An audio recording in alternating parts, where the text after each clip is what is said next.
Es noticia en México, donde se alistan para la toma de posesión de Andrés Manuel López Obrador como presidente durante los próximos 6 años.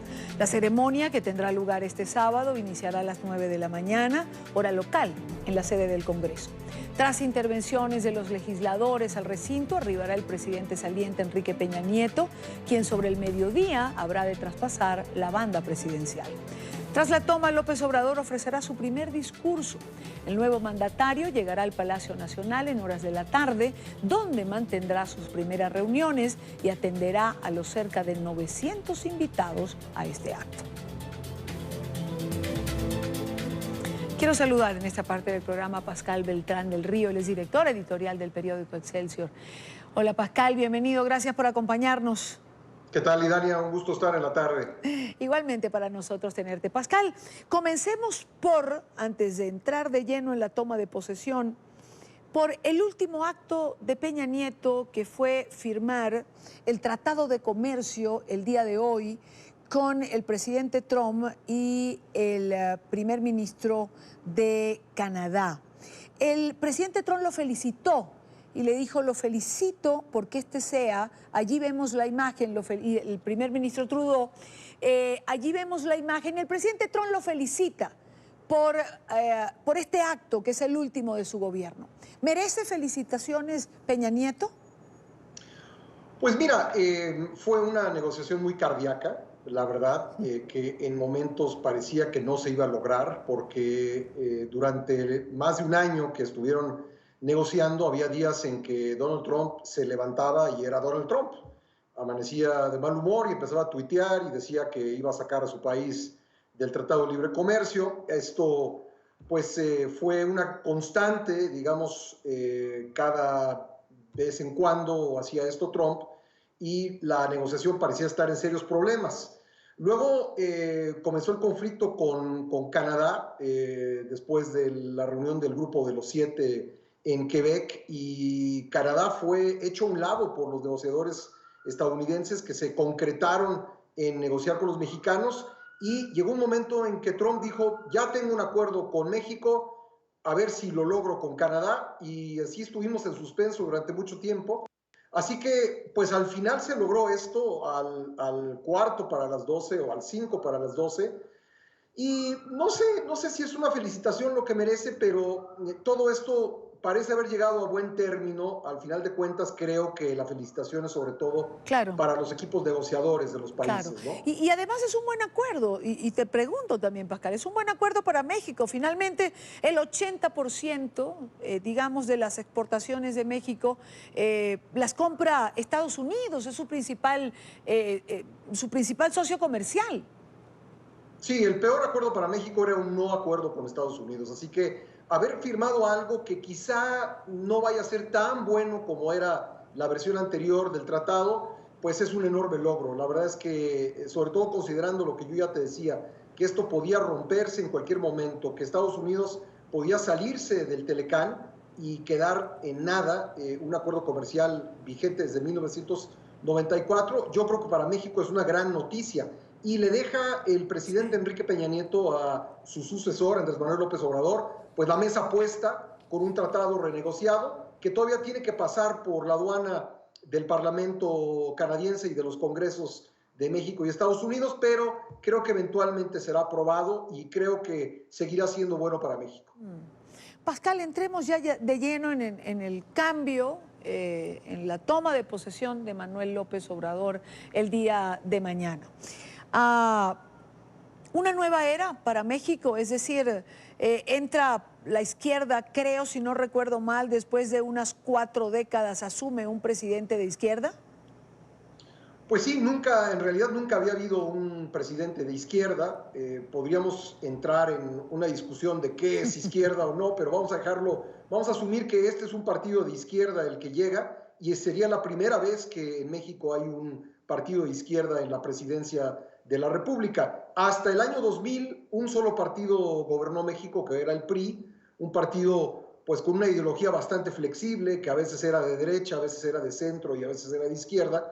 Y luego en 2000 vino la primera alternancia en la presidencia a través de la derecha, el Partido Acción Nacional con Vicente Fox, quien fue sucedido por otro miembro del propio Partido Acción Nacional, Felipe Calderón, y después regresó el PRI al poder. Entonces, esta es la primera vez que habrá un partido de izquierda en el poder, y sí, sin duda es un acontecimiento, nos pone a los mexicanos en un rumbo desconocido. Es difícil saber cómo será, cuál será el estilo de este presidente. Tenemos algunas señales por lo que ha ocurrido en campaña y también por los 18 años de actividad política intensa de López Obrador, pero pues es sin duda territorio desconocido. Pero esas señales de las que hablas, quizás sean el abono para los temores que ciertos sectores en México tienen en relación a lo que puede llegar a ser el ejercicio presidencial de López Obrador.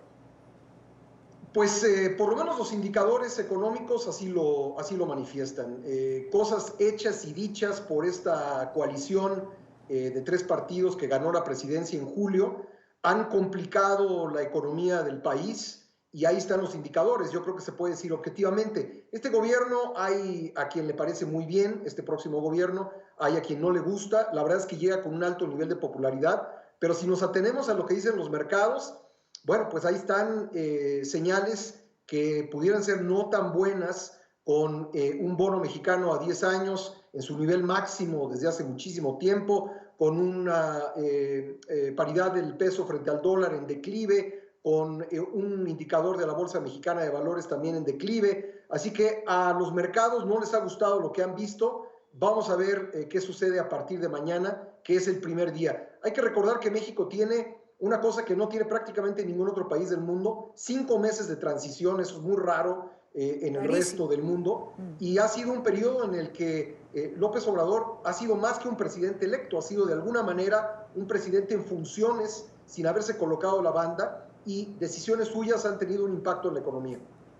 Así es, y anuncios de personas que forman parte de su entorno, o declaraciones que ha tenido que salir el propio López Obrador a aclarar, por ejemplo, la que tenía que ver con la tasa de ganancia de los bancos por los servicios que prestaban, que produjo una caída en la bolsa, y tuvo que salir el propio López Obrador a decir que no se iba a cambiar nada. ¿Cuál puede ser el gran o los grandes retos de López Obrador? Quizás convencer a los mercados de que no es verdad todo lo que se dice, Pascal. Ese es uno de ellos, pero si tuviese yo que quedarme con un gran reto, Idania, sería el tema de la seguridad. En México, en los últimos 12 años, se acumula la cifra espantosa de 275,000 muertos, personas fallecidas en el fuego cruzado de grupos criminales, en las acciones de las fuerzas de seguridad en contra de estos grupos criminales, y frenar esta violencia que está en muchas regiones del país fuera de control es el primer reto. Por eso fue elegido López Obrador, antes que otra razón, también para combatir la corrupción. Pero si tiene un gran reto, aparte de combatir la corrupción y mantener estables los indicadores económicos, es sin duda resolver lo más pronto posible el gran conflicto que genera el crimen organizado y la violencia. Pero también, digamos, en paralelo a este reto, ya tiene su primera contradicción, porque López Obrador no estaba de acuerdo con que el ejército fuese a la calle, lo criticó en gobiernos anteriores, y ahora está pensando que es la única manera de combatir el crimen organizado o de darle seguridad a la población. Entonces, no hemos empezado, pero ya tenemos una gran contradicción con esto.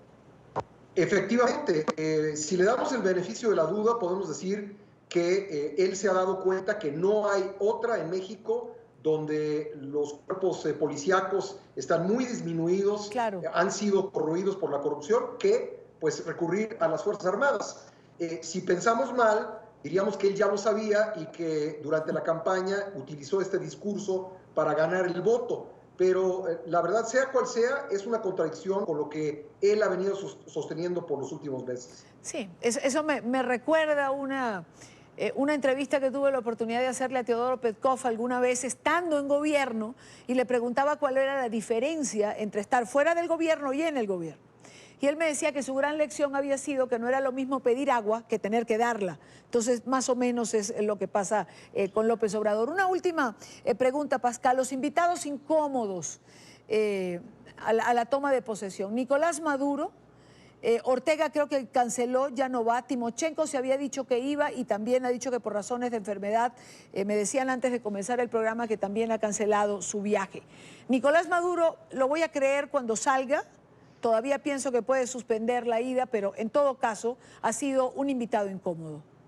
Muy incómodo y sin embargo ellos, los miembros del gobierno electo, me refiero al propio presidente electo y al próximo canciller de la República, han sostenido varias veces cuando se les ha preguntado que ellos quieren tener buenas relaciones con todos los países independientemente del signo político que tenga el gobierno de ese país y pues no han mostrado en público que les incomode tener aquí a Nicolás Maduro. Ha sido pues incómodo para quienes han seguido la historia de Venezuela de los últimos años y de las discusiones políticas, de los señalamientos por parte de la oposición, de la ilegitimidad de este presidente de Venezuela, pero al próximo gobierno no parece incomodarle, incluso ha justificado muchas veces la presencia de Maduro. Hay muchísimos mexicanos a los que esto no le gusta. Y yo te diría que, me parece como periodista, te diría que pues es un hombre que jalará muchos reflectores y que al jalarlos, Nicolás Maduro, pues se los quitará al presidente López Obrador. Entonces, no sé qué tan bueno vaya a ser para este gobierno, que además se pasó toda la campaña desmarcándose de Venezuela, diciendo que no tenían nada que ver con Venezuela, y pues en la toma de posesión viene el presidente Maduro, que últimamente no ha visitado demasiados países, sí, hay que decirlo. Entonces viene a México y pues yo sí creo que puede generarle problemas esta visita. Pues habrá que esperar, es noticia en desarrollo, como decimos en el argot periodístico. Pascal Beltrán del Río, director editorial del periódico Excelsior. Pascal, un gusto haberte tenido en el programa. Igualmente, Idania, un gusto para mí. Un saludo a la audiencia de NTN y también, por favor, a todos los compañeros allá en la redacción. Vale, muchísimas gracias.